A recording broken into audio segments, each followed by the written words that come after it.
진짜 춥고 무섭고 외롭고 다 똑같이 절실하죠.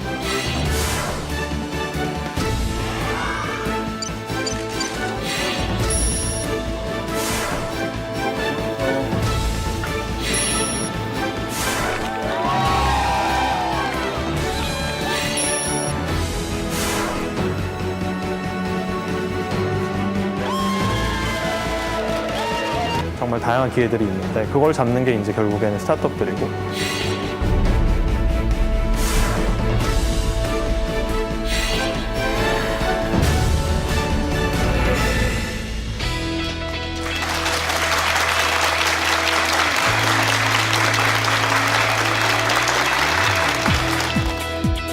시청자 여러분 안녕하십니까?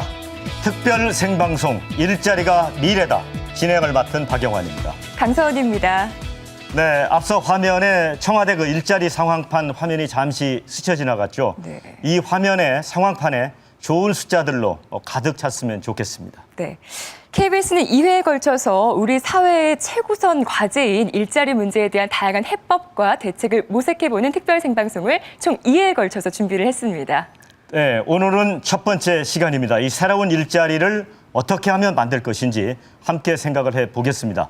먼저 함께 말씀 나눌 분들 소개를 해드리겠습니다. 네, 먼저 대통령 직속 일자리위원회의 이용섭 부위원장입니다. 어서 오십시오. 예, 안녕하십니까. 이용섭입니다. 다음은 현대경제연구원의 한상환 전무십니다. 안녕하십니까? 네, 안녕하세요. 한성환입니다. 네, 다음은 연세대학교 경제학부의 성태영 교수님.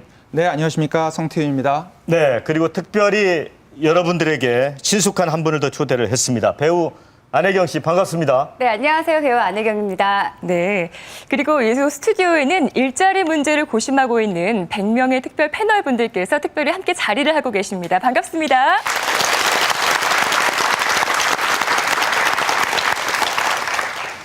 네, 이 박수를 아주 힘차게 쳐주셨는데 그 힘찬 소리만큼 우리 일자리 문제도 아주 시원하게 풀렸으면 좋겠습니다. 자, 본격 토론으로 들어가 보도록 하겠습니다. 자, 먼저 성태현 교수님, 지금 네. 이제 대학 가는 방학이지 않습니까? 예, 그렇습니다. 그런데 이제 취업난 때문에 뭐 평상시와 별 차이가 없다고요? 네, 그렇습니다. 방학 때여도 취업 관련 학업에 매진하는 학생들로 가득 차 있는데요. 일자리가 자체가 이제 부족한 것에 대한 걱정도 꽤 있고 또 학생들의 경우에 대기업이나 뭐 공무원이나 공공기관 같이 아주 선호하는 자리들이 있어서 그런 자리로 가기 위해서 노력하는 이런 부분들이 지금 캠퍼스를 가득 차고 있다 이렇게 말씀드릴 수 있겠습니다. 중소기업이나 이런 데 일단 들어가거나 아니면 실업 상태가 되면 좋은 일자리로 가기 어렵다고 생각하는 부분들이 학생들을 보다 큰 경쟁으로 몰아넣고 있다고 생각이 됩니다. 네.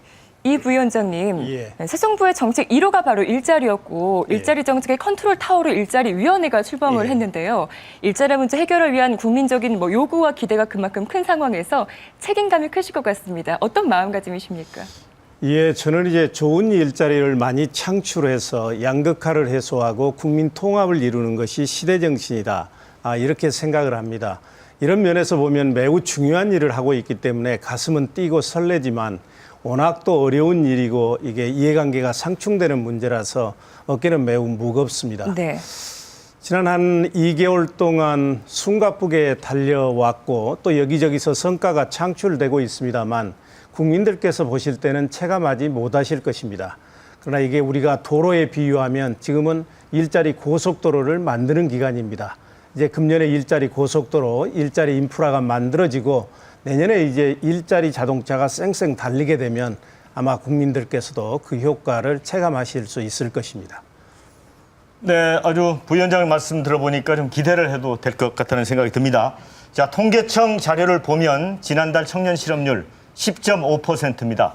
6월 기준으로는 1999년 이후 18년 만에 사상 최고치를 기록했어요. 이 청년들의 체감 실업률은 23.4%, 두세 배 더 높은 걸로 나왔습니다. 이 새 정부 들어서면서 이 공공부문에서 일자리를 늘린다고 해서 청년들의 기대가 아주 크다고 합니다. 청년들의 가슴 속에 어떤 얘기들이 담겨 있는지 노량진 고시촌을 함께 가보겠습니다.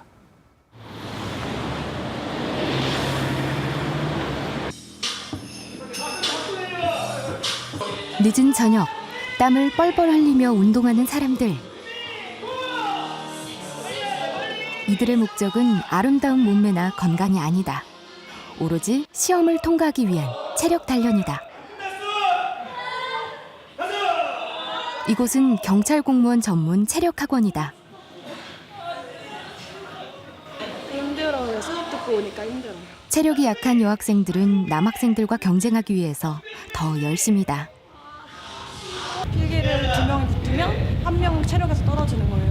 고득점 학생이랑 저득점 학생이랑 점수 차이가 많이 나지가 않아요. 근데 이제 체력을 보게 되면 그때부터는 이제 경쟁으로 해서 이제 점수 차이가 많이 벌어지게 되는 거예요. 8개월째 경찰 공무원 시험을 준비하고 있는 이미현 씨. 그녀는 공부에 전념하기 위해 고향 강릉을 떠나 상경해 스스로 고립을 선택했다. 성냥갑 같은 고시원은 침대 하나, 책상 하나가 전부다. 어? 퇴사? 아, 오늘이었구나. 안녕히 주무세요. 더 보고 싶어질 때도 있고 아니면 보고 싶은 게 좀 나아질 때도 있고 하는데 오늘은 더 보고 싶은 것 같아요. 경찰 공무원 시험은 여자의 경우 올해 117대 1의 경쟁률을 기록했다. 경쟁이 치열한 만큼 쉴 틈 없이 공부만 해도 마음이 편치 않다. 엄마 아빠가 이렇게 생활비 보내주시는데 내가 이러면 안 되지 하면서 오늘만 최선을 다하자. 오늘만 할 거 다 끝내자. 그러면 된다. 그냥 앞으로 남은 2달도 맨날 똑같이 살려고요. 공시생 25만 명. 전국에서 몰려드는 고시생들로 갈수록 호황을 누리는 노량진 고시촌. 밥 먹는 것, 방구하는 것 모두가 전쟁이다. 최근 노량진 고시생들에게 희망이 커졌다. 공무원 채용 확대 소식에 이들의 기대감이 커진 것이다. 올해 하반기에 한 1,500명 정도 증원이 예상이 됐는데 경찰 쪽에요. 그런데 추가 인원 증원이 발표가 되면서 올 하반기만 한 3,100명 정도 증원되지 않을까 싶어요. 그래서 이번이 기회다. 어떻게 보면 기회가 생긴 거잖아요. 그래서 동기부여도 되게 되고 그래서 열심히 해서 꼭 붙겠다고. 어떻게 보면 빨리 이제 합격할 수 있는 기회가 되니까 되게 많이 기대하고 있어요.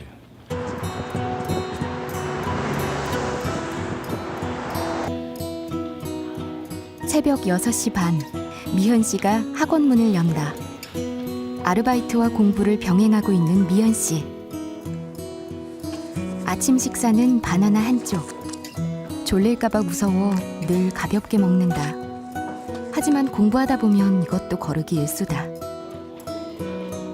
언제 노량진에서 벗어날 수 있을지 기약이 없지만 미현 씨는 오직 합격의 꿈을 안고 하루하루를 버텨내고 있다. 절실하죠. 다 똑같이 절실하죠. 나만 혹시 여기 남겨지지 않을까? 애들은 먼저 합격하지 않을까? 너무 조급해요. 그냥 혼자 남겨질까 봐 여기. 빨리 하고 빨리 합격해서 가야 되는데.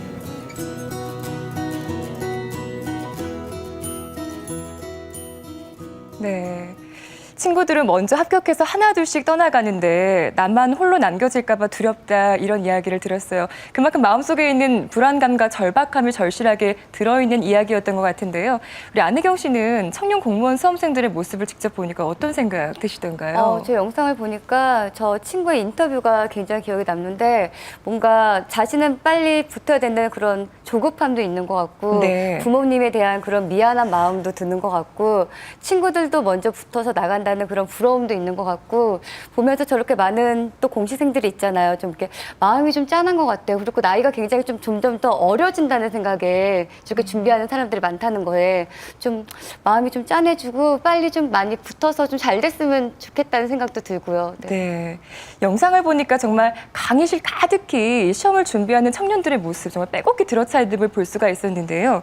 그만큼 또 청소년들이 요즘에 공무원 시험에 많이 몰리고 있고 경쟁이 치열한 모습을 고스란히 본 것 같습니다. 한 전무님, 네. 그만큼 이제 민간 기업에서 일자리를 찾기 힘든 청년들이 자꾸 몰리고 있다고 볼 수 있겠는데요. 얼마나 상황이 어렵습니까? 우리 경제의 고용 창출력을 지난 2000년하고 가장 최근 2014년 통계를 비교를 해보면은요. 투자가 2000년에 예를 들어서 10명을 고용을 시킬 수 있는 투자가 일어났다고 하면 지금 똑같은 규모로 하면 6명밖에 고용이 안 됩니다. 네. 그다음에 소비도 마찬가지입니다. 그때 10명이 일자리를 만들 수 있는 그런 소비였다 그러면 지금 6명 정도밖에 일자리가 생겨나지 않습니다. 수출은 상황이 조금 더 심각합니다. 수출은 그때 10명을 고용시킬 수 있는 수출이었다 그러면 지금은 4명밖에 안 됩니다. 그래서 이 우리 경제 자체에 이제 그 고용 창출력은 굉장히 많이 줄어들어 있는 상태고요. 네. 그래서 이거를 극복하려면 결국 고용 창출력이 높은 쪽에 그 투자를 하든지 소비를 늘리든지 하는 것이 중요하거든요. 그래서 우리 내수 쪽에 투자를 늘리는 게 중요하고 그런 차원에서 우리가 일자리를 정부 차원에서 먼저 늘려주면 소비가 늘고 소비가 늘면 그만큼 또 일자리가 또 늘어나는 이런 선순환 구조가 만들 수 있기 때문에 우리 정부에서 일자리를 먼저 만들겠다고 하는 노력은 굉장히 높이 평가할 수 있을 것 같습니다. 네, 이용섭 부위원장님. 예. 아까 보니까 공시족이 무려 25만 명이 예. 되더라고요. 예. 자, 이제 정부가 공공 부문에서 이제 일자리를 늘리겠다고 하니까 이제 청년들의 기대가 큰데 이게 정부가 나설 수밖에 없는 거는 그만큼 절박성이 담겨 있는 거죠. 그렇습니다. 네. 뭐 우리 모두가 잘 아는 것처럼 일자리 창출의 주역은 민간입니다. 그런데도 왜 문재인 정부는 세금을 들여서 공공 부분의 일자리를 늘리려고 하는 것일까? 거기에는 지금의 이제 일자리 시급성도 있고 또 다른 이유가 있다는 것이죠. 우리나라 공공 부분의 일자리는 다른 나라와 비교할 때 턱없이 적습니다. 예를 들면 OECD 국가들의 경우에는 평균 전체 일자리 중에서 약 21%가 공공 부분에서 나오는 겁니다. 우리는 얼마나 될까요? 우리는 8.6%밖에 안 됩니다. 그리고 인구 1000명당 OECD 국가들은 공무원이 83명입니다. 근데 우리는 절반도 안 되는 33명입니다. 그러니까 공공 부분의 일자리는 너무 많은 것도 문제지만 너무 적은 것도 문제라는 얘기죠. 우리의 그 경우에는 공공 부분 일자리가 너무 적기 때문에 국민의 생명과 안전을 지키는 안전, 생명 업무, 그리고 국민들의 삶의 질을 높이는 복지, 이런 데서 국민을 제대로 못 모시고 있는 겁니다. 그래서 우리가 만약 적정 수준의 공직자 수를 만들어서 제대로 대응했단다면 메르스 사태나 아니면 세월호 참사도 미리 예방할 수 있었다 해서 이제 적정 수준의 숫자로 가려고 하는 것이고요. 그리고 많은 분들이 민간 부분의 일자리를 맡기자 이렇게 얘기를 합니다만 그동안 우리가 민간 부분에 좀 맡겨왔지 않습니까? 그런데도 아까 비디오에서 보시다시피 수많은 청년들이 일자리 문제로 고통받고 있습니다. 그걸 우리는 경제학에서 시장의 실패다 이렇게 얘기를 하는 것이고 시장이 실패할 때는 정부가 나서서 보완 역할을 해줘야 되는 것이고요. 그래서 이번 추경안에도 보면 추경에 12,000명의 공무원 일자리를 늘리는 게 나와 있어요. 국민들의 70% 이상이 동의하고 있습니다. 그래서 추경도 좀 빨리 편성이 돼서 우리 이 젊은이들에게 좌절이 아니라 희망을 줬으면 좋겠다 하는 그런 생각을 가지고 있습니다. 네. 자, 지금 말씀하신 걸 보면 그 공공 부문 일자리 확충 이게 민간 부분에서 일종의 일자리를 만들기 위한 마중물 성격이다 이런 말씀을 해주신 것 같습니다. 네. 자, 이 새로운 일자리를 많이 만들어내는 곳이 있는데요. 기업들이 모여 있는 곳이 있습니다. 자, 그곳이 어떤 곳인지 그곳으로 함께 가보도록 하겠습니다. 매일 아침 7만 명의 근로자들이 이곳에 모인다. 입주 기업 수만 무려 1,200개. 대한민국을 대표하는 첨단 산업단지인 판교 테크노밸리다. 이곳에 입주한 기업의 규모와 업종은 아주 다양하다. 그중 마이다스 IT는 매출액 1,000억 원을 돌파한 중견기업이다. 창업 당시에는 20명, 25명 정도 수준이었고요. 지금은 650명 정도 되니까 한 35배 정도 성장을 했죠. 인력 규모로. 마이다스 IT의 주력 제품은 건설 공학용 소프트웨어. 독보적인 기술력으로 창업 7년 만에 관련 분야 세계 1위 기업으로 평가받고 있다.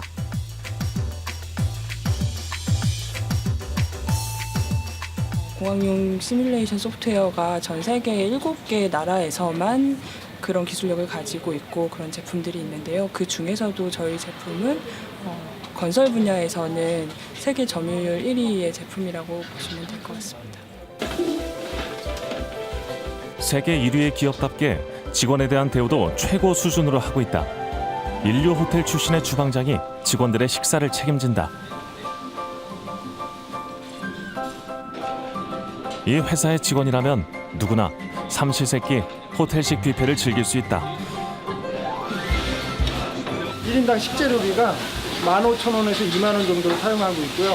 지금 요리 가짓수는 50여 가지를 지금 제공하고 있습니다. IT, 바이오 등 첨단 산업의 전초기지인 판교.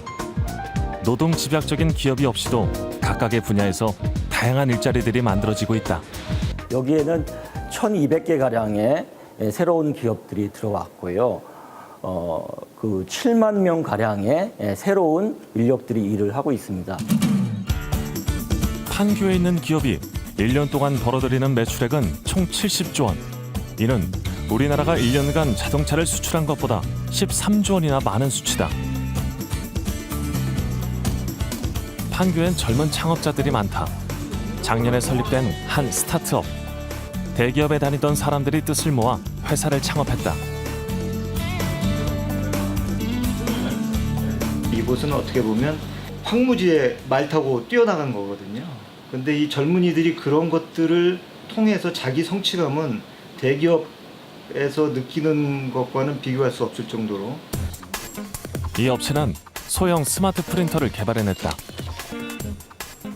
저희는 이제 모바일이나 PC에서 작성한 그런 아이디어나 메모를 그 잉크나 톤 없이도 손쉽게 출력할 수 있는 프린터를 만들고 있고요. 작성한 메모는 5초 만에 출력해서 접착지로 활용 가능하다. 또 최대 20명까지 동시에 사용 가능해 회의 때 매우 유용하다. 회사는 창업 5개월 만에 세계 최대의 가전제품 전시회에서 최고 혁신상을 수상했다. 판교는 일자리를 창출한 스타트업과 신산업의 고향이 되고 있다. 9월에 독일에서 열린 전시회를 통해서 세계적으로 런칭할 예정입니다. 그래서 한 1년 동안 한 10만 대 이상을 팔겠다는 목표를 가지고 있습니다. 영상을 보니까요. 진짜 일자리가 생기고 있구나. 일자리가 늘고 있네. 실감이 확 나는 거예요. 무엇보다 삼시세끼를 호텔식으로 해결할 수 있는 건 정말 혁신이 아닐까 싶었는데요. 안혜경 씨 어떠세요? 이런 회사라면 한 번쯤 다녀보고 싶지 않으셨어요? 진짜 딱 보는데 뭔가 딱딱하고 뭐 정적인 그런 느낌이 아니라 이게 창의적이고 독창적이고 뭔가 일할 맛이 나는 그런 회사? 이런 느낌이 딱 드는 게 정말 일하면서 되게 즐거움을 느낄 수 있는 그런 회사라는 생각이 들어서 당장이라도 뛰쳐나가고 싶네요, 저기로. 네. 맞습니다. 결국에는 이제 새로운 혁신 기업들이 많이 탄생을 해야지 좋은 일자리가 창출되는 그런 구조인 것 같아요. 송 교수님 어떻습니까? 네, 그렇습니다. 세계적인 경쟁력을 갖춘 혁신 기업들이 일자리에 결국은 가장 중요한 부분이 될 것 같습니다. 기존에 일자리를 창출하는데 가장 어려움을 겪었던 것은 수출 경쟁력을 가진 기업들이 대기업에 한정돼 있었고요. 이 대기업들이 대부분 장치 산업에 집중되어 있었습니다. 그래서 추가적으로 수출이 많이 늘어나도 여기에서 발생하는 일자리가 늘지 않는 이것이 우리 경제의 가장 큰 문제 중에 하나였고 또 그렇기 때문에 이것들을 극복하기 위해서는 많은 혁신 기업들이 글로벌 경쟁력을 갖춰야 되겠다 이렇게 말씀드릴 수 있겠습니다. 특히 최근에는 우리가 많이 수출을 했던 중국 같은 경우가 좀 어려워지고 있어서요.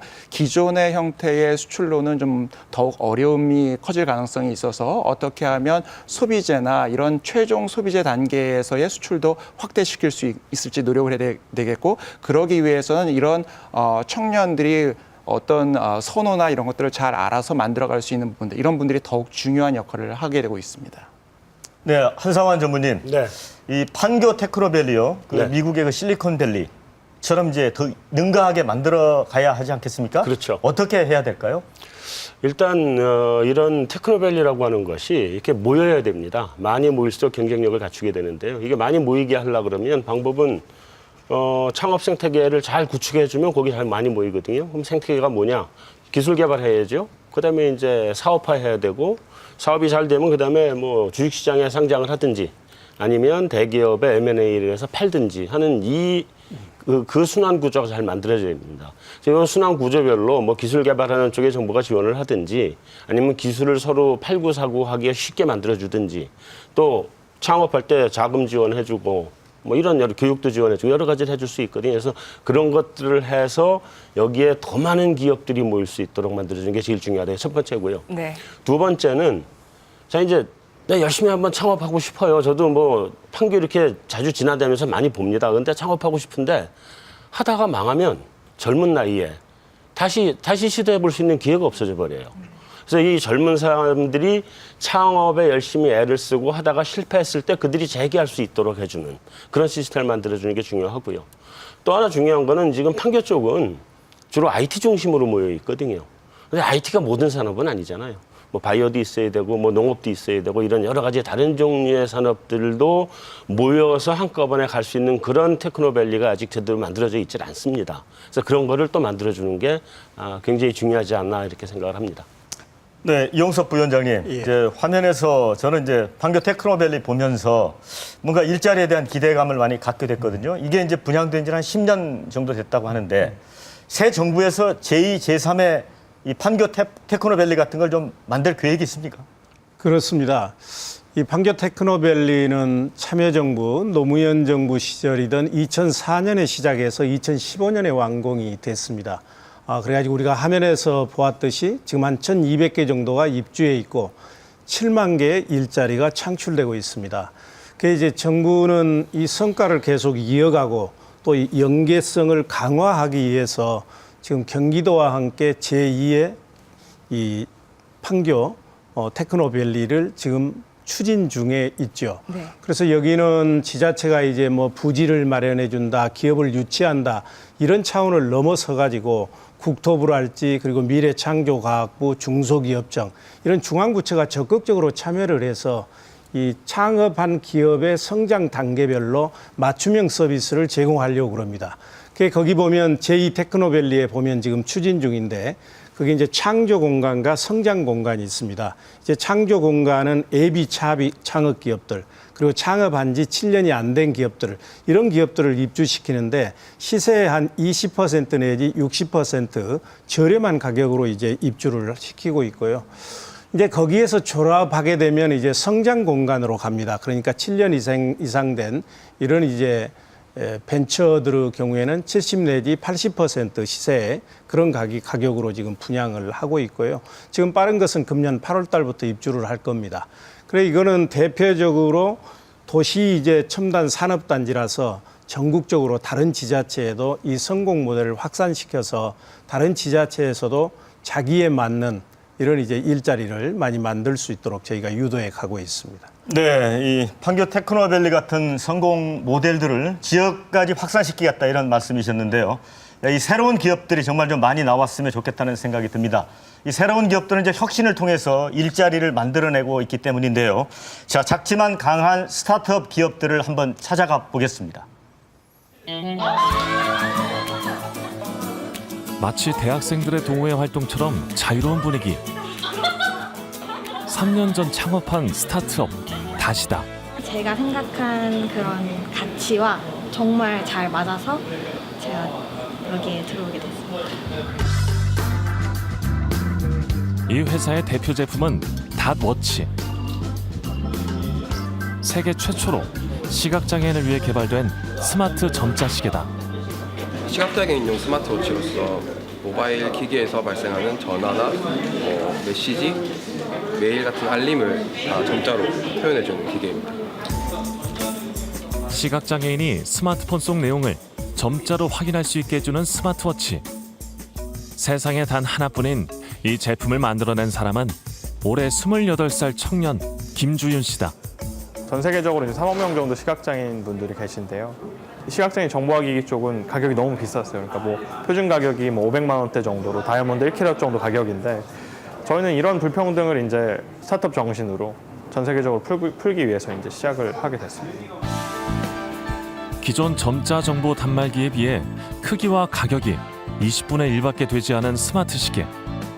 제품이 나오기 전부터 선주문이 이어졌다. 팝 가수 스티비 원더가 주문했고 이 제품으로 세계 창업 경진 대회에서 최종 우승을 차지했다. 3명의 청년들이 단돈 200만 원으로 세운 회사. 우리 월요일 날 몇 시 출근인가요? 11시 출근. 그리고 이 회사는 창업 3년 만에 선주문 매출만 300억 원, 직원 수 28명의 기업으로 성장했다. 우리는 80세까지 일할 사람들이니까 여기서 80세 이상 더 계속 있을 수 있다라고 항상 말씀하시거든요. 회사는 우리한테 신뢰를 줘요. 사회는 급변하고 있고 그거에 맞춰서 정말 다양한 기회들이 있는데 그걸 잡는 게 이제 결국에는 스타트업들이고 그런 기회를 잡은 스타트업들은 더 양질의 일자리를 창출해내겠죠. 제품의 수요자인 시각장애인의 생각과 행동 패턴에 최적의 제품을 개발하기 위해 1년 전부턴 시각장애인 직원을 고용하고 있다. 이렇게 빠르게 기업에서 인턴을 거쳐서 사원이 될 거라는 생각을 해본 적이 없었어요. 그래서 그러니까 본인 스스로가 원해서 또 열심히 일도 하시고 그런 것들이 되게 매력적으로 느껴졌어요. 꿈을 현실로 가져옴으로써 새로운 시장을 연 사람들. 이들이 미래의 일자리를 만들어내는 주역이다.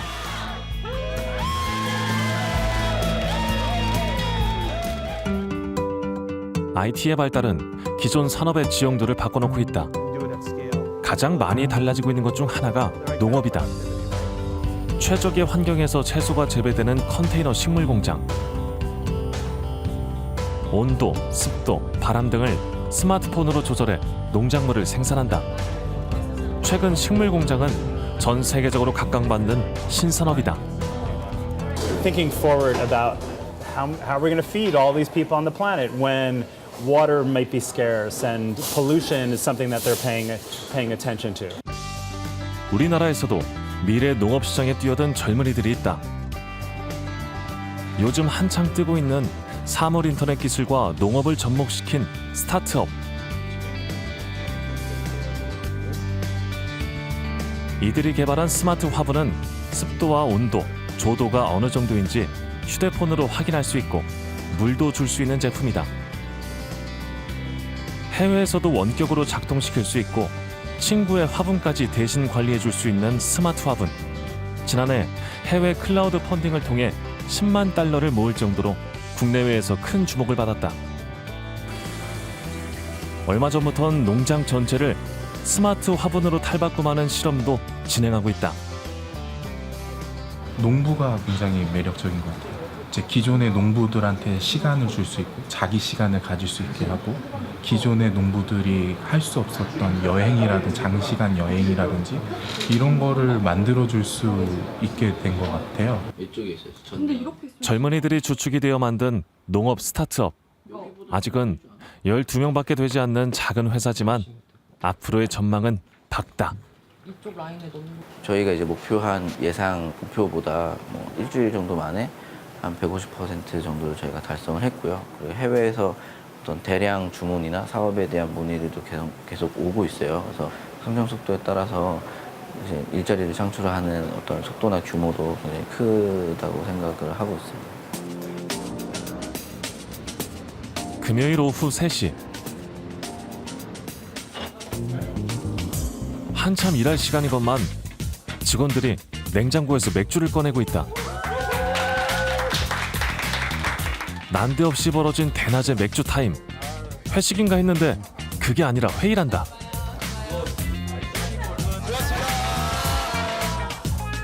매주 금요일마다 맥주와 와인을 마시며 직원들이 서로 의견을 주고받는 이 회사는 모바일 헬스케어 서비스를 개발했다. 어플리케이션 회원수 약 5천만 명을 달성한 강소기업이다. 스마트폰 기반으로 건강에 대해서 콘텐츠도 좀 더 싸게 볼 수 있고 건강에 대해서 관리도 좀 더 저렴하게 받을 수 있는 이런 기술들을 만들고 있습니다. 다이어트, 당뇨, 고혈압 등의 건강 상담을 모바일로 간단히 사용할 수 있게 만든 어플리케이션은 새로운 일자리를 만들어냈다. 영양사, 트레이너, 심리학자들이 직원이 되어 고객들의 건강 관리를 해주는 것이다. 처음 4명으로 시작했던 직원의 수는 현재 100명이 넘는다. 지금 회사 가치는 이제 그 흔히 유니콘 기업이라고 하거든요. 이제 조 원대 이상, 1조 원 이상으로 회사 가치를 성장시킬 수 있다고 생각을 하고 있고요. 시장이 빠르게 크는 만큼 저희 회사도 함께 빠르게 성장해서 더 많은 인재들을 모실 수 있는 회사로 거듭날 것으로 생각합니다. 네, 열심히 뛰고 있는 이 스타트업 기업들을 보고 있으니까요. 막 희망이 막 생기고 무엇보다도 많이 든든해지는 그런 측면이 있었습니다.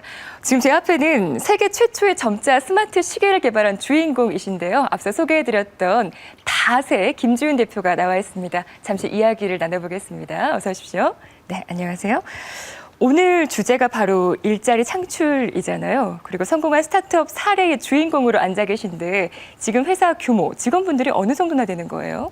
지금 회사 규모는 약 28명 정도 되고 있고요. 네. 50대 이상이 20%, 40대 이상이 20%, 20대, 30대가 60%를 이루고 있고 다양한 연령층과 함께 지금 일을 하고 있습니다.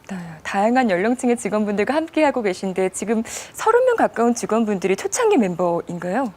초창기 멤버는 당연히 아니고요. 네네. 저희는 이제 대학생 접하면 이제 3명이 시작을 했었고요. 저희가 용인에 있는 작은 원룸에서 맨 처음에 시작을 했었습니다.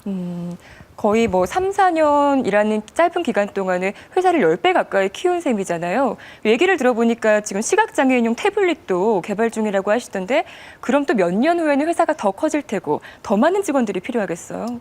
네, 맞습니다. 방금 언급해 주신 그 시각장애인용 태블릿은 구글과 함께 개발 중이고요. 전 세계적으로 약 3억 명 정도 시각장애인들이 있습니다. 그래서 사실 우리나라 제품으로 또 우리나라 스타트업으로서 정말 개척해야 될 시장이 정말로 200개 국가가 넘거든요. 그래서 네. 앞으로 2배, 3배 저희가 IPO 갈 때까지 지금보다 훨씬 더 많은 직원들을 채용해야 되지 않을까. 또 저희가 제조업이기 때문에 세일즈, 마케팅, 개발, 또 제조, 소프트웨어, 하드웨어 정말 다양한 부분의 인력들을 채용해야 되지 않을까 생각하고 있습니다. 앞으로 정말 더 잘 돼서 더 많은 일자리를 창출할 수 있는 그런 회사가 됐으면 좋겠는데요. 이 다시라는 회사를 어떤 기업으로 키우고 싶으세요? 요즘 정말 청년들이 많이 어렵잖아요. 근데 저희도 2014년도 여름에 그 청년들이 그냥 대학생들이 모여서 시작을 했었거든요. 작은 원룸에서 시작을 했었고 저희도 그때는 아무것도 보이지 않았었습니다. 근데 정말 뭐 운이 좋았고 또 저희가 열심히 하니까 지금도 열심히 할 수 있는 그런 환경이 조성이 됐는데 그런 청년들이 좀 바른 그 예로 삼을 수 있게 저희가 기업 상장 또 큰 기업이 될 때까지 좀 바른 그런 모델을 보여주고 싶습니다. 그래서 저희가 사회 다양한 연령층 또 사회 다양한 계층도 채용하고 이런 청년들이 정말 창업해도 되겠구나. 창업해서 저렇게 옳은 뜻을 가지고 하면 좋은 기업이 될 수 있겠구나라는 그런 희망을 줄 수 있는 기업이 되고 싶습니다. 네. 바른 모델이 되고 싶다. 그만큼 일자리 창출에 있어서 스타트업 기업들의 역할이 어느 때보다 중요하지 않을까 그런 생각이 들었는데요. 오늘 일자리위원회 이용섭 위원장님께서도 나와 계신데 대표께서 직접 경영을 해보니까 어떠세요? 한국에서 스타트업 기업들이 더 탄탄히 자리매김하기 위해서 어떤 정책들이 필요하다고 보십니까? 가장 먼저 저희는 이제 중국 수출을 앞두고 있습니다. 네.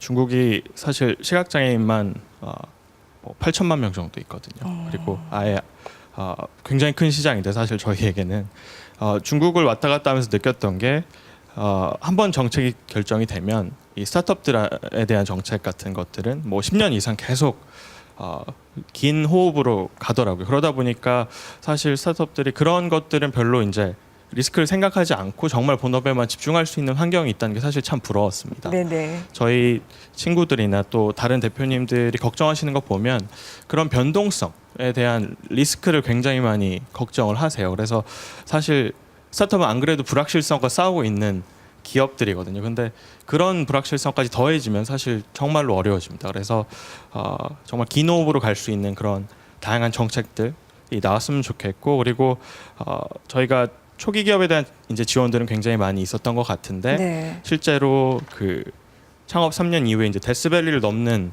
그런 중견 기업들에 대한 지원 정책도 많이 나왔으면 좋겠습니다. 그런 기업들이 더 많이 살아남아야 앞으로 IPO 그러니까 IPO 가는데 거의 10년 걸린다고 하거든요. 그러니까 그런 다양한 이 스타트업부터 중견 기업, 대기업까지 다양한 계층이 또 다양한 규제들과 다양한 문제들을 다루고 있거든요. 그래서 그런 다양한 기업들을 도울 수 있는 그런 정책들이 많이 나왔으면 좋겠습니다. 네, 좋은 말씀 잘 들었고요. 사업도 번창하시기를 바랍니다. 감사합니다. 혹시 대표님 모델 있으십니까? 응원해주시면 감사합니다. 그 연락 주시면 알겠습니다. 혹시 직원이 더 필요하시면 연락 주셔도 알겠습니다. 돼요. 네, 사신 방송 다시 하시고요. 부위원장님 어떻게 들으셨을까요? 이렇게 모든 직원들이 행복하기를 바라고 더 많은 일자리 창출을 목표로 하는 기업들이 많이 생겨야 하지 않을까요? 예. 제2의 김주인 대표가 우리 사회에서 계속 나올 수 있도록 정부는 적극적으로 이제 뒷받침을 할 거고요. 근데 우리나라 지금 창업 여건은 매우 어렵습니다. 앞으로 한국 경제가 얼마나 많은 일자리를 창출하고 지속적으로 발전하느냐 하는 건 창업에 달려 있다고 해도 과언이 아닙니다. 그래서 문재인 정부에서는 창업에 대해서 이제 지속적인 지원을 할 거고요. 근데 제가 창업 여건이 안 좋다고 그랬는데 이제 젊고 유능한 사람, 그러니까 창의적이고 상상력이 뛰어난 분들이 좀 창업적으로 가져야 되는데 우리는 뭐 공무원이다, 변호사다, 의사다 이런 안정된 곳으로 가기 때문에 창업이 활성화가 안 되거든요. 이런 사회에서는 미래가 있을 수 없습니다. 예를 들면 중국은 1년에 700만 명이 대학을 졸업하는데 300만 명이 창업적으로 가거든요. 그럼 왜 우리는 가지 않을까? 실리콘밸리에 이제 성공한 사람에게 여쭤보니까 한 2.8회, 그러니까 나는 2번 실패하고 3번째 성공했다. 이렇게 이제 답변이 나왔거든요. 이 얘기는 바꿔서 얘기하면 한 번 실패하더라도 계속해서 도전할 수 있는 도전의 기회를 줘야 되는데 한국에서는 신용불량자가 돼버리고 폐가망신을 당하기 때문에 저는 그렇다고 생각을 합니다. 우리 김주인 대표께서 한 2-3가지 얘기를 해 주셨어요. 이제 정책의 일관성과 지속성을 올려서 불확실성을 당연히 제거해 갈 것이고요. 그리고 죽음의 계곡, 데스밸리라고 말씀하셨는데 이건 뭐냐면 창업해가지고 초기 자금은 다 써버렸는데 이제 준비하는 과정 때문에 매출액은 안 늘어나는 거예요. 그래서 이 3년 내지 5년 기간을 데스밸리라고 그러는데 한국은 창업에서 5년 이상 생존한 기업이 27%밖에 안 됩니다. 그래서 이런 기업들이 계속해서 발전해 갈 수 있도록 아까 IPO를 말씀하셨는데 IPO는 기업 공개한다는 얘기입니다. 그래서 기업 공개 요건도 완화해서 이제 상장이 되면 이제 많은 기업 민간인들로부터 돈을 모을 수 있지 않겠습니까? 또 이제 창업 기업들이 합병 M&A 할 때 이럴 때도 중소기업의 지위를 유지하도록 해가지고 여러 가지 혜택을 주고 해서 우리 창업 기업들이 지속적으로 발전해 가도록 우리가 모든 노력을 다 하겠다는 약속의 말씀을 드리겠습니다. 네, 뭐 사실 지금은 세계적인 기업이지만 뭐 아마존이라든지 페이스북 같은 글로벌 기업들도 다처럼 소규모로 시작을 했거든요. 역시 이런 스타트업 기업의 성장이 좋은 일자리를 많이 창출하는 데 큰 기여를 하는 것 같습니다. 네, 저희가 이제 스타트업 기업인들의 얘기를 들어봤습니다만은 요즘 이제 그 대기업의 고용 창출 능력이 이제 떨어지면서 이 강소기업이 새로운 일자리 창출의 원천으로 이렇게 주목을 받고 있습니다. 자, 성태윤 교수님. 자, 이제 대기업이 일자리를 만들어내는데 한계가 있다면 뭔가 일자리 정책 또 어떤 그 준비 이런 데 있어서 패러다임의 어떤 변화가 있어야 되는 건 아닐까요? 네, 그렇습니다. 혁신 기업이 보다 더 성장할 수 있도록 만들어줘야 되는데요. 이제 가장 중요한 것 중에 하나가 자금 조달 방식이 될 것 같습니다. 지금 이야기가 나왔지만 대부분의 혁신 기업들은 불확실성에 많이 노출되어 있는데 안정적으로 이자를 지급해야 되는 형태의 자금 구조를 갖게 되면 상당한 어려움이 있을 수가 있습니다. 그래서 대부분의 선진국에서도 이런 혁신 기업들은 자기 자본의 형태로 자금을 조달하게 해주고요. 왜냐하면 그것은 성공했을 때 성과를 함께 나눠 갔지만 이자를 꼭 지급해야 되는 것은 아니고 만약에 이자를 지급하기 못하는 상황이 돼서 뭐 신용 불량자가 된다든지 이런 위험에 노출되는 것을 이제 줄여주기 때문에 그렇습니다. 그리고 결국은 이렇게 성공하신 분들이 충분한 보상을 받아야 되거든요. 우리가 대표적인 혁신 기업들이 많이 발전되어 있는 이스라엘의 경우에 이 혁신 기업가들이 성과를 보상받는 대부분은 미국의 나스닥에 궁극적으로는 상장해서 거기에서 주가 차익을 발생시키는 이런 부분들이 되겠습니다. 그래서 이분들이 혁신 기업가들이 충분한 보상을 받게 하는 것이 중요하고요. 또 혁신 기업가들이 만든 제품들이 보다 더 많이 사용되게 하려면 우리 국민들 전체적으로 소비가 가능할 수 있는 소득을 좀 확보해야 됩니다. 그런 의미에서 어느 일정 부분에 있어서의 소득 재분배 정책을 통한 내수 확보 역시 매우 중요한 정책이 될 것 같습니다. 네. 대기업 취업을 희망하는 청년들이 참 많다 보니까요. 오히려 중소기업에서는 사람 구하기가 참 힘들다. 일자리 미스매치 이야기가 나오고 있는 실정입니다. 우리 안혜경 씨는 평소에 대중들하고 참 호흡을 많이 하는 직업을 가지고 네. 계시잖아요. 우리 청년들이 대기업을 많이 선호한다는 느낌 받고 계신가요? 이게 시대를 불문하고 어쩔 수가 없는 것 같아요. 흔히들 이렇게 많이들 물어보시는데 직장을 돕고서 너 어디 나왔니? 이렇게 물어보면은 어쩔 수 없는 게 이 간판이라고 흔히들 말하잖아요. 네. 이렇게 말을 하는데 왠지 모르게 어디 나왔다라고 얘기를 해야 될 것 같고 부모님한테도 왠지 좀 창피하지 않을 것 같다는 그런 느낌도 들어야 될 것 같고 흔히들 제 주변에도 많이 그런데 대기업을 준비하다가 안 되면은 공무원 준비하다가 안 되면은 그러다가 지역 기업으로 가야 될 것 같고 이런 생각이 좀 많이 들거든요. 직장을 구한다는 게 참 어려운 일이기도 한데 이렇게 생각을 해야 된다는 인식 자체가 좀 많이 힘들어지고 이런 생각이 조금 안타까운 것 같아요. 네. 네, 이영석 부위원장님, 뭐 안혜경 씨도 말씀하셨습니다만은 이제 좋은 인재들이 사실 대기업 선호가 여전한 건 사실이잖아요. 중요한 건 이제 앞서 우리가 봤던 스타트업, 강소기업, 좋은 혁신 기업들 쪽으로 청년들이 좀 선택을 할 수 있도록 그렇습니다. 정부 차원에서 뭔가 일자리 정책의 무게 중심 축이랄까요? 이걸 약간 좀 변화를 줄 생각은 없으신가요?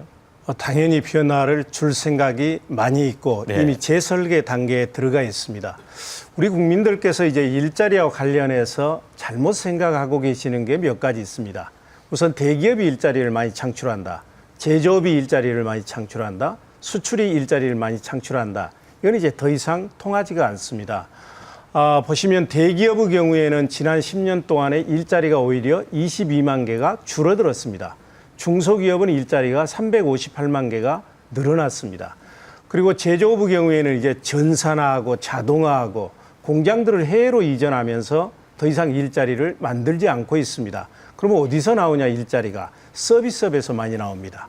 그리고 수출의 경우에도 내수, 소비나 투자에 비해서 일자리가 아주 적게 만들어집니다. 아까 우리 전무님께서 말씀을 하셨습니다만 우리가 돈을 10억을 투자해서 재화를 만들 때 거기에서 일자리가 몇 개 나오느냐 하는 걸 취업 유발 개수라고 합니다. 근데 90년에는 이 취업 유발 개수가 72개였습니다. 그러니까 10억을 투자하면 72개의 일자리가 나온 겁니다. 지금은 얼마냐? 12개밖에 나오지가 않습니다. 그런데도 제조업은 서비스업의 절반밖에 안 되고 대기업은 중소기업의 절반밖에 안 되고 수출은 내수의 절반밖에 안 됩니다. 그러면 우리가 어디서 이제 일자리를 만들어야 되느냐 하는 것은 명확히 나오지 않겠습니까? 수출, 제조업, 대기업 중심에서 중소기업, 서비스업 이런 쪽으로 이제 정책을 바꿔야 된다는 얘기고요. 그래서 중소기업을 육성해야 된다는 얘기인데 세계 어느 나라도 대기업의 경쟁력만으로 선진국이 된 나라가 없습니다. 독일은 50년대, 60년대, 일본은 60년대, 70년대에 중소기업을 성장 동력으로 육성해서 이제 선진국이 됐고 일자리를 창출을 했습니다. 근데 우리나라는 지금 일자리가 부족하기보다는 미스매치예요. 대기업에는 가기 어렵고 취업난이죠. 근데 중소기업은 사람을 뽑기가 어렵습니다. 구인난입니다. 그래서 실업률이 지금 한 3.8% 해서 실업자가 한 106만 명 정도 되거든요. 네. 근데 외국인들이 한 100만 명 정도 와서 일합니다. 그러니까 우리 국민들이 다 일자리를 찾게 되면 실은 일자리가 부족하지 않은 거예요. 그럼 어떻게 하면 이 미스매치를 해소할 것인가? 그러려면 중소기업들의 임금이나 근로 환경을 올려줘 가지고 우리 청년들이 중소기업으로 가도록 해야 됩니다. 근데 현실은 대기업을 임금을 100으로 봤을 때 중소기업은 53밖에 안 되거든요. 이제 이걸 처방하려면 대기업과 이제 거래하는 중소기업이 전체 중소기업의 한 45% 됩니다. 이제 여기는 대기업들이 일감 몰아주기, 납품 단가 후려치기, 담합 이런 불공정 거래를 해줘야 중소기업들이 이제 성장을 할 수가 있고요.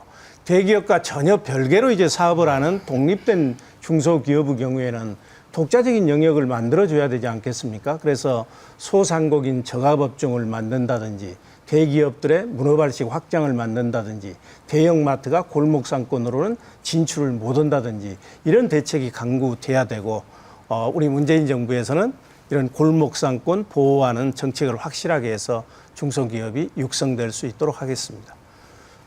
네, 저희는 지금 일자리 창출이 이제 시대적 과제가 됐고 이렇게 좀 특별 생방송을 할 정도가 됐습니다만은 일본은 상황이 전혀 저희와 반대입니다. 네. 한때 잃어버린 20년 이런 그 비유도 있었습니다만은 지금은 그 기업들이 구직자를 구하는 데 어려움을 겪고 있을 정도라고 하는데요. 자, 어떤 비결이 있는지 일본 현지 취재를 한번 보시겠습니다. 일본의 한 지방 도시에서 열린 취업 박람회. 참가 업체들마다 구직자를 붙들기 위한 경쟁이 치열하다. 自分なりにはやはり一つの業種に絞らず幅広くその業界とか考えるためになるべく多くの企業さんを回らせていただいております。 채용 조건은 파격 그 자체다. 전공도 경력도 따지지 않는다. 올해 봄 대학 졸업생의 취업률은 97.6%. 100명 중 2~3명만 빼고 모두 일자리를 찾았다. ここ数年求人倍率は上がり続けてまして、肌で感じている部分でいくともう一段求人倍率は上がるというふうに予測しています。 취업 천국이 된 일본. 변화의 중심엔 무엇이 있을까? 이곳은 신주쿠의 한 증권사 강당입니다. 매주 목요일 아침 7시면 특별한 행사가 열린다고 하는데요. 바로 벤처기업들이 자신의 사업 내용을 발표하는 모닝 피치 현장입니다. 들어보시죠. 올해로 4년째 계속되고 있는 모닝피치. 투자기관이 1차로 선발한 5개의 벤처기업이 투자자들 앞에서 자신들만의 사업 모델을 발표하는 자리다. 강당을 꽉 메운 투자자들. 이들은 모두 대기업 사람들이다. 世界一の新しいものが生まれる場所、ベンチャー企業が育って大企業イノベーションを起こす世界一のプラットフォームを作ろうとしているので 대기업 투자자들이 벤처 창업자를 만나기 위해 줄을 섰다. 일본 대기업들이 젊은 창업자들에게 관심을 갖는 것은 그만한 이유가 있다. 大企業の中にいるとどうしても考え方が凝り固まってしまったり、特に我々のような会社っていうのは保守的なところもありますので、新しいチャレンジがしにくいところがあります。だからそういったところの新しいアイデアをこういった若い人を中心としたベンチャーさんから吸収してできるだけうまく取り込んでいく。 일본 대기업은 최근 위기에 직면했다. 지난해 7조 원 이상의 손실을 낸 도시바는 상장 폐지에 기로에 섰다. 上場廃止にならないようにですね、懸命に努力してまいりたいと思います。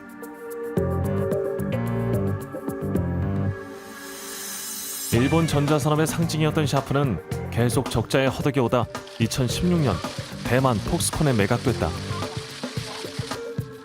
シャープが3年前に経営が破綻した時に社長が言ったことは、私たちは自前主義でやりすぎたと。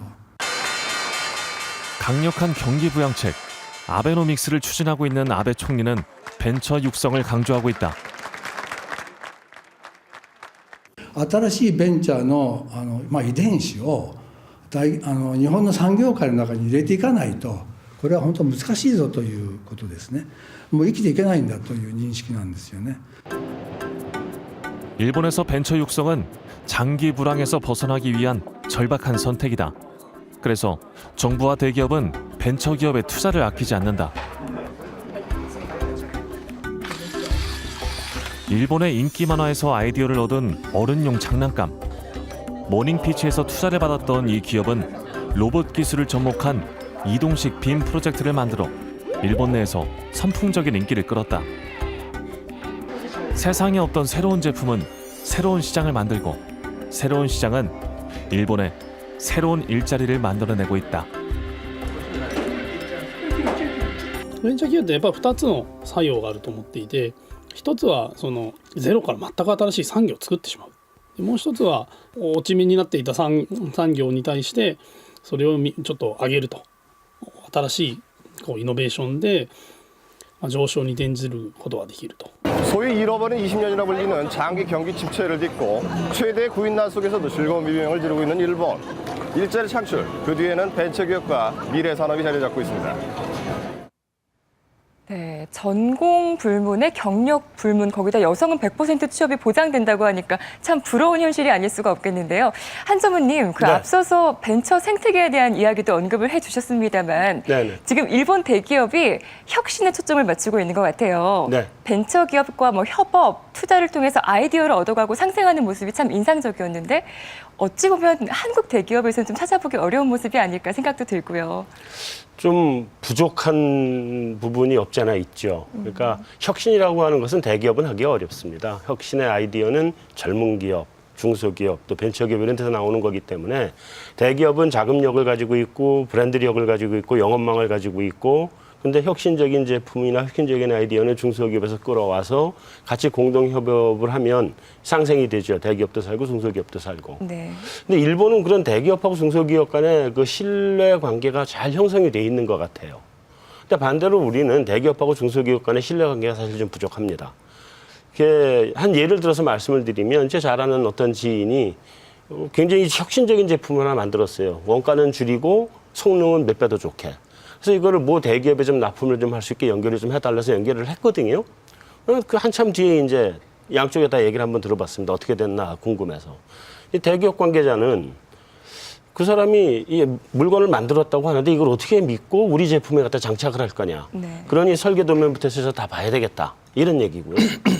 또 반대로 중소기업 관계자는 이 사람이 물건을 사줄 생각은 안 하고 설계 도면만 보자 그러는 거 보니까 이게 아이디어 훔치려고 그러는 거 아니냐. 서로 이렇게 의심을 하거든요. 양쪽이 다 의심하는 관계인데 이게 아까 이용석 부위원장님 말씀하셨지만 이것도 일종의 시장 실패거든요.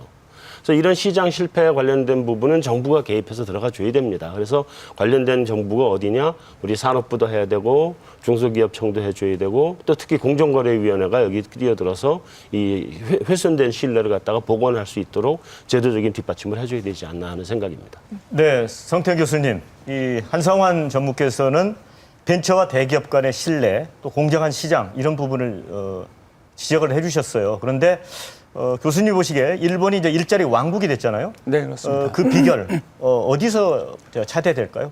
최근에 일본의 경우를 보면 저희 학교에도 일자리를 구하러 취업자를 구하겠다라고 올 정도로 일자리가 지금 많이 필요한 구직자를 이제 오히려 구하러 다니는 그런 상황이 되고 있습니다. 이런 상황이 된 데는 결국 이제 일본의 전반적인 경기 상황이 개선된 것이 가장 크게 영향을 미쳤다고 보고요. 결국은 미국도 글로벌 금융위기 이후에 보면 오바마 행정부에서 American Recovery and Reinvestment Act라는 이름으로 미국의 경기 회복 및 재투자 법안이라는 이름으로 대규모 재정 지출을 시작해서 이제 경기를 회복시키게 됩니다. 또 우리가 잘 알고 있는 것처럼 양적 완화나 일본도 마찬가지였고요. 이런 금리 정책을 통해서 금융 지원도 했고요. 그리고 마지막으로 아베노믹스의 이제 세 번째 화살이라고 불리는 이제 규제 합리화 부분이 있는데요.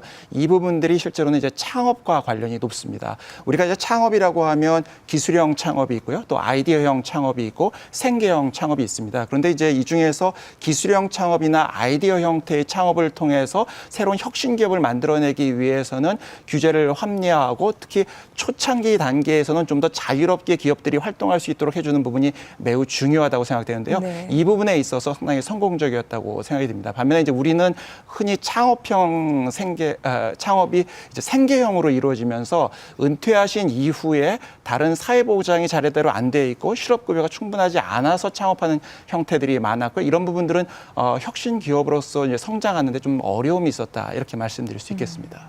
네, 이제 성태현 교수님께서는 이 양적 완화, 규제 합리화 같은 정부 측면에서도 이제 여러 모든 수단을 다 동원했다 이렇게 말씀을 해주셨어요. 이용석 부위원장님, 예. 우리도 이제 일자리 창출을 위해서는 정부가 여러 다각적인 그런 창의적인 좀 접근이 필요한 것 같습니다.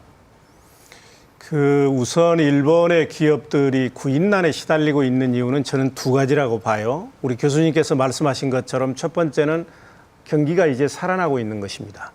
2012년에 아베가 수상에 취임하면서 세 가지 화살 정책을 쓰겠다 그랬습니다. 첫 번째는 금융을 완화해서 돈을 풀겠다. 그래서 물가 상승률을 2%까지 끌어올리겠다는 것이고 두 번째는 재정 투자를 늘려서 공공 투자를 늘리겠다. 세 번째는 교수님 얘기하신 것처럼 규제를 혁파해서 투자를 늘려가겠다 하는 건데 이게 이제 많은 사람들이 우려도 했습니다만 실제 이제 경기가 회복되고 있는 건 사실입니다.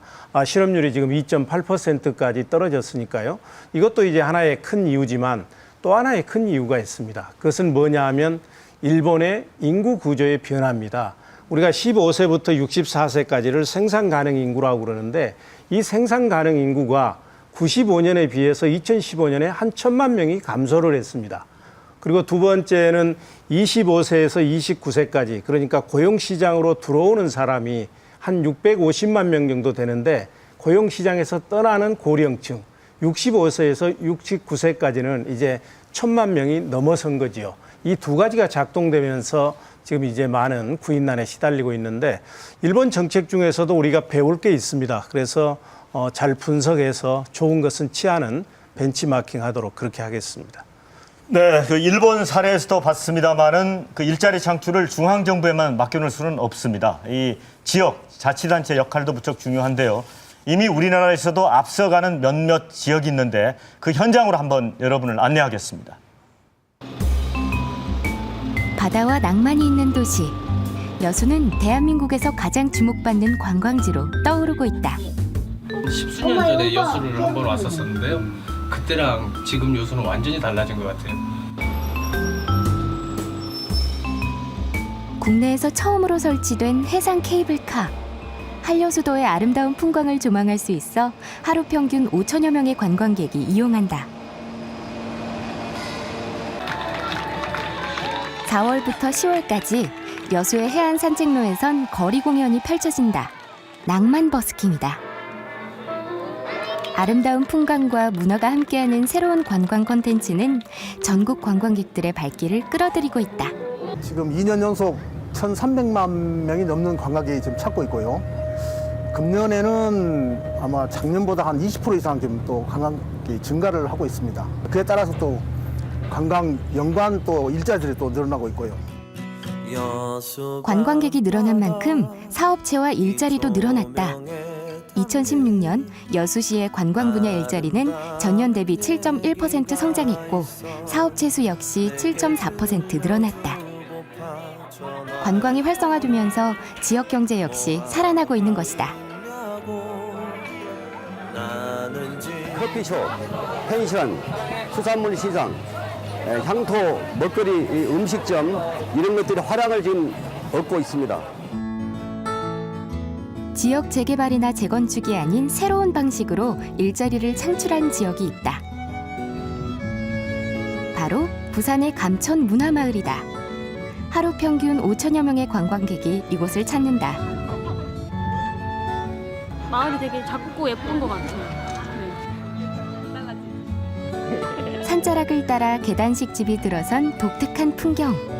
꼬불꼬불 이어지는 골목길에선 예쁜 벽화와 예술 작품을 만날 수 있다.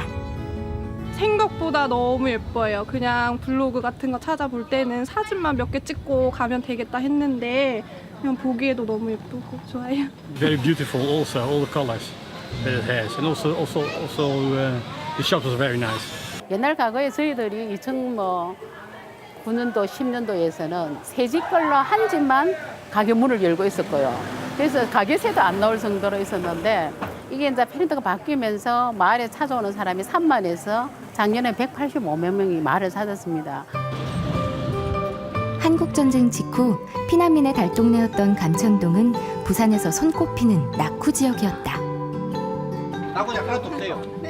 하지만 마을 환경을 개선하고 여기에 예술을 가미한 문화마을로 재탄생하면서 많은 새로운 일자리들이 생겨났다. 문화마을가 뭐가 있다는 묻거든. 지금 현재 우리 직원들이 약 한 20명입니다.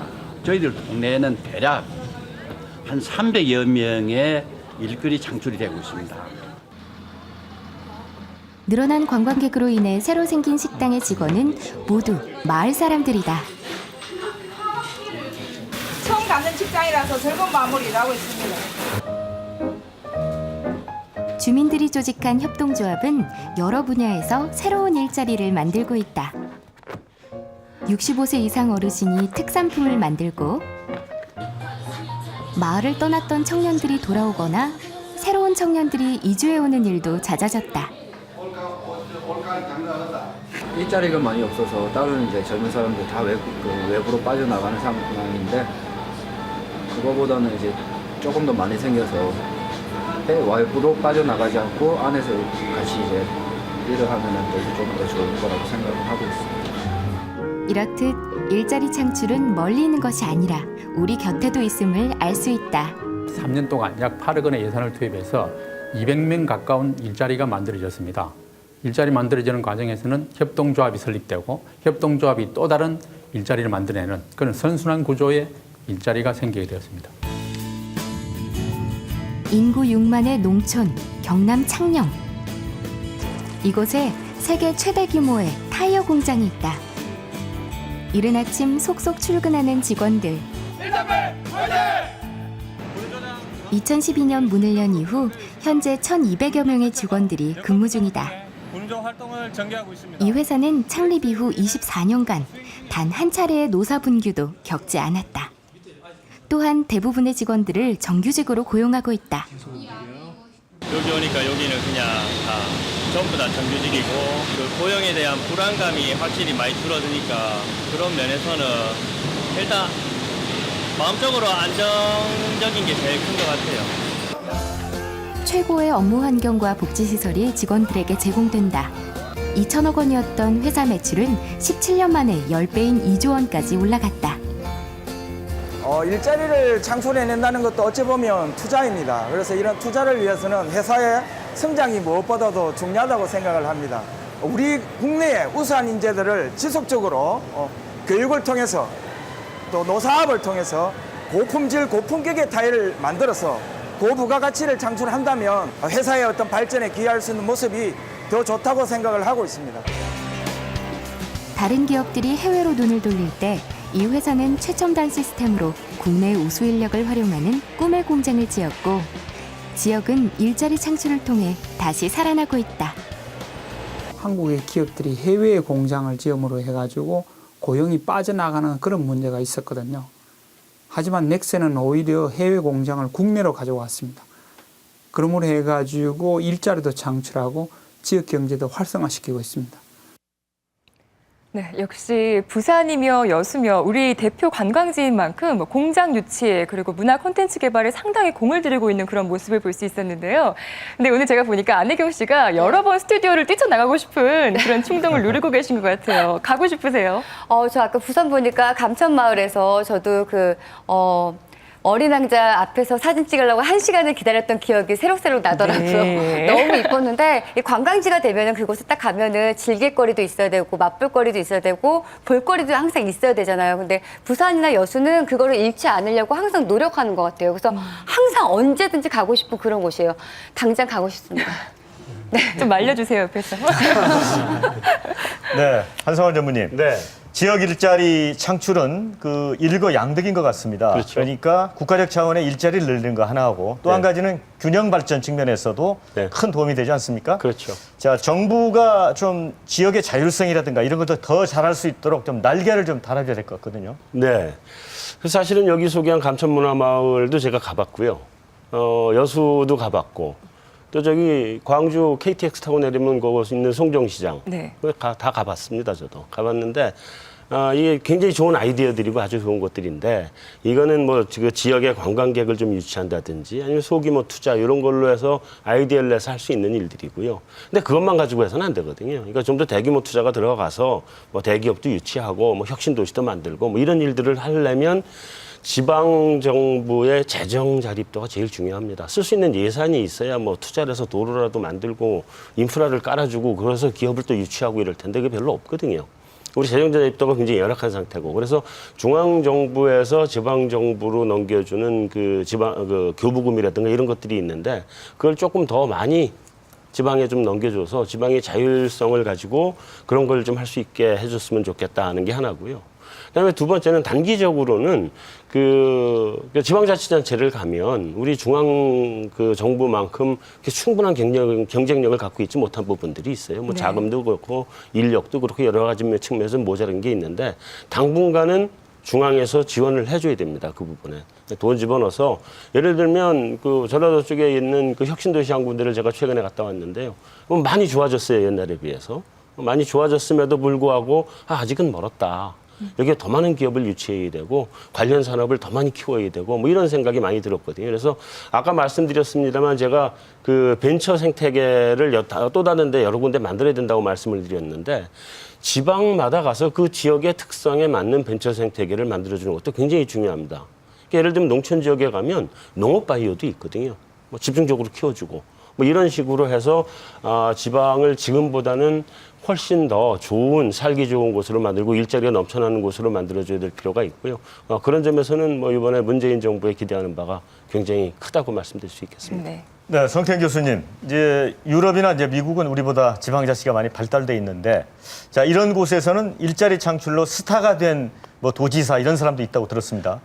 예, 그렇습니다. 미국에서 이제 최근에 트럼프 대통령이 우리나라의 통상 압력과 관련해서 많이 이야기하는 러스트벨트라고 부르는 미국의 이제 쇠락한 공업 지역이 있는데요. 이 지역은 오히려 잘 이제 못해서 말하자면 어려워진 지역입니다. 기존의 철강 산업, 그다음에 화학 산업, 그리고 자동차 산업이 독점적인 구조에 안주하면서 경기가 오히려 어려워졌는데 여기 있던 산업들을 해외로 떠나지 않게 하고 미국 국내로 유치한 케이스들이 있습니다. 이 지역을 우리는 보통 이제 선벨트라고 부르는 지역이 되겠습니다. 알라바마나 노스캐롤라이나 또는 텍사스 뭐 이런 지역인데요. 이런 지역들은 결국 이제 협력적인 노사 관계 그리고 지방 정부에서 매우 저렴한 형태의 토지를 제공하고 그다음에 지방 정부에서 계속해서 조세 부담을 완화시켜 줌으로써 기업들이 해외로 떠나지 않고 미국 국내에 머물 수 있도록 해줬고요. 이런 부분들이 각 지역 내에서 서로 경쟁하면서 일자리를 창출하는데 크게 기여했던 것으로 알려져 있습니다. 네, 이영석 부위원장님, 예.